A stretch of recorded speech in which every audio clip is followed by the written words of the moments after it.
Quando o gigantesco acelerador de partículas chamado Grande Colisor de Hadrons, o famoso LHC, disparou 10 anos atrás, havia muitas esperanças de que novas partículas seriam descobertas e que poderiam nos ajudar a desvendar os mistérios mais profundos do universo. Matéria escura, buracos negros microscópicos e dimensões ocultas eram apenas algumas das possibilidades. Eu sou Mozart Ornelas e hoje te conto as descobertas que o LHC fez e que deixam os cientistas intrigados. Sejam bem-vindos ao canal.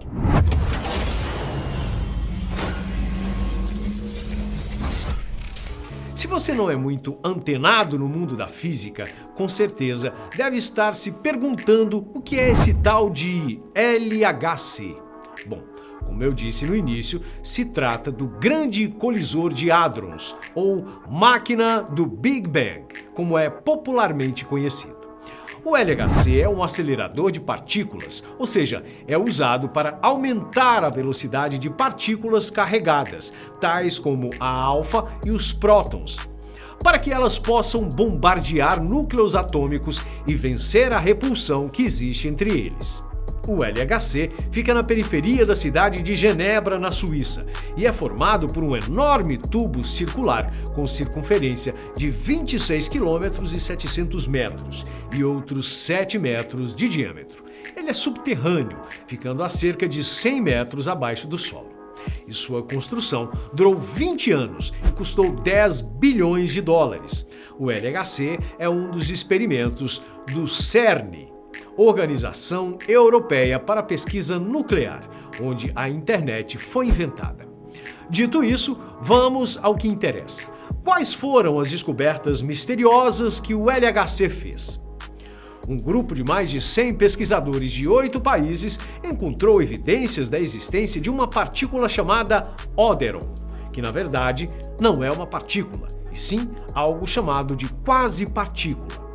Segundo os próprios envolvidos na descoberta, as evidências são preliminares, ou seja, o Oderon é possível, mas ainda não é uma certeza absoluta. Apesar disso, é uma baita descoberta, viu? Se você não entendeu nada do que falei até agora, é um ótimo sinal de que você não tem um doutorado em física de partículas, né? Piadinhas à parte, vou explicar o que aconteceu com calma. Começando pelo início. Você é feito de átomos. Átomos de hidrogênio, oxigênio, carbono, nitrogênio e outros elementos comuns da tabela periódica. O fato é que por muito tempo os cientistas pensaram que os átomos eram as menores coisas que existiam e que nada podia ser menor que eles. No entanto, contrariando essa ideia, na virada do século XIX para o XX, foi descoberto que os átomos, na verdade, são só a porta de entrada para um mundo ainda mais microscópico. Alguns experimentos revelaram que o dito cujo é composto de 3 unidades menores, os prótons e nêutrons, que ficam juntos em um minúsculo miolo chamado núcleo, e os elétrons. Achou que era tudo? Não é.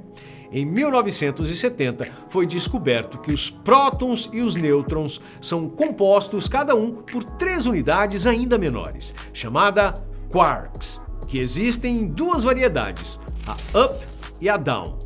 2 ups e um down fazem um próton, e 2 downs e um up fazem um nêutron.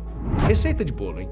Por enquanto, não há nenhum motivo para acreditar que um quark possa ser subdividido, tanto que ele ganhou o rótulo de partícula fundamental. Quer dizer, fundamental mesmo, do mesmo jeito que os gregos achavam que os átomos eram absolutamente indivisíveis. Existem outras 16 partículas fundamentais, e a maior parte delas, ao contrário dos quarks, não faz parte do nosso cotidiano. Essas partículas são descritas em pormenores por uma teoria chamada modelo padrão, e físicos altamente especializados estudam esses materiais com auxílio de máquinas como o LHC. A função do LHC é justamente acelerar os prótons a uma velocidade próxima da luz e então arremessá-los uns contra os outros. Quando eles trombam, o choque não é limpo, como de 2 bolas de bilhar. Lembra mais o encontro de duas coisas gosmentas, como as águas vivas, por exemplo. Essa gosma, que dura frações de segundo, é muito caótica, e com isso, um monte de partículas misteriosas do modelo padrão aparece graças à altíssima energia do impacto. E é por isso que o LHC possui detectores extremamente sensíveis para gerar uma montanha de dados sobre essas colisões. E depois que os físicos analisaram trilhões de colisões produzidas na última década, a gente pode ver evidências de algo totalmente novo, como se fosse o portador de uma nova força da natureza. Isso porque nem todos os prótons atirados pelo LHC chamam tanta atenção quando colidem. Alguns esbarram um no outro e acabam se desviando sem desmanchar.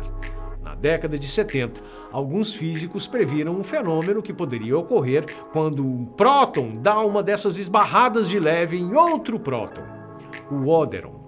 Mas para explicar o processo, vamos voltar um pouquinho. Considerando que cada próton é feito por 3 quarks, eles se mantêm unidos porque estão colados um no outro por partículas chamadas gluons. E quando 2 prótons passam de raspão um no outro, podem trocar gluons. Se trocarem um número ímpar de gluons, teremos um óderon. Eu sei, é complicado de entender mesmo, mas é o seguinte: o óderon, tecnicamente, não é uma partícula, e sim uma coisa que acontece com ela, ou seja, uma partícula que não é partícula. É o seguinte, do ponto de vista matemático, é mais fácil calcular as propriedades de um óderon se você tratar esse mocinho como uma partícula, não como um acontecimento. Lembre-se, tudo que eu estou explicando em palavras, os físicos entendem na forma de números, e às vezes atalhos e truques matemáticos desse tipo tornam as coisas mais fáceis de se entender para um público leigo. O fato é que o modelo padrão da física de partículas prevê que as partículas chamadas quarks de beleza, que são medidas no experimento LHC, devem decair em muons ou elétrons em igual medida.